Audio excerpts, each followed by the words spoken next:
I dag får litteraturelskere i Fredericia en særlig mulighed for at møde forfatteren Benjamin Koppel, når han besøger Bog og Idé i Gothersgade og markerer hans nyeste udgivelse, Sommerfuglens stemme. Her kan kunderne møde Koppel, få en snak om bogen og få signeret deres eksemplar af Sommerfuglenes stemme og også andre værker.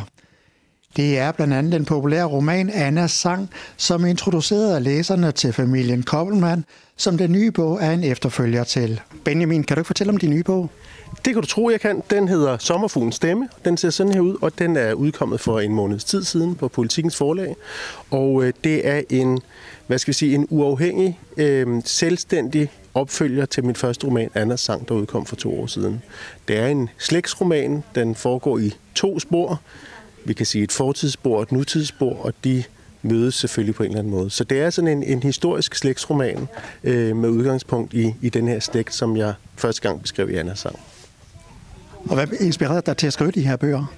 Jamen altså mange ting. Annas sang blev inspireret af mit møde med min farfars lillesøster Anna, som lidt havde været en hemmelighed i familien, som jeg lærte at kende i 2005, hvor jeg var i Paris og mødte hende for første gang. Der var hun 85 år gammel, og jeg lærte hende at kende og blev rigtig gode venner med hende, og fik hendes fantastiske historie, som jeg så fik journaliseret i den første roman.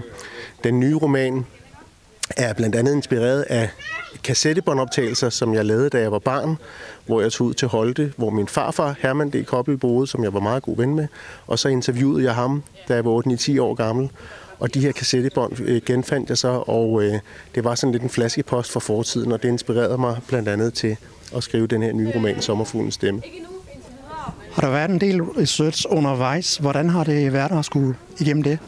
Jamen altså, jeg har altid læst meget og interesseret mig meget for også historien omkring de danske jøder og flugten under besættelsen i oktober 43 til Sverige osv. Så jeg har altid researchet meget, kan du sige. Så meget af det, der er med i de her romaner, er ting, jeg har vidst længe, men som jeg selvfølgelig så har dykket endnu dybere ned i forbindelse med at skrive de her romaner. Og det har også været noget af en barsk fortid. Hvordan har det været at arbejde med det?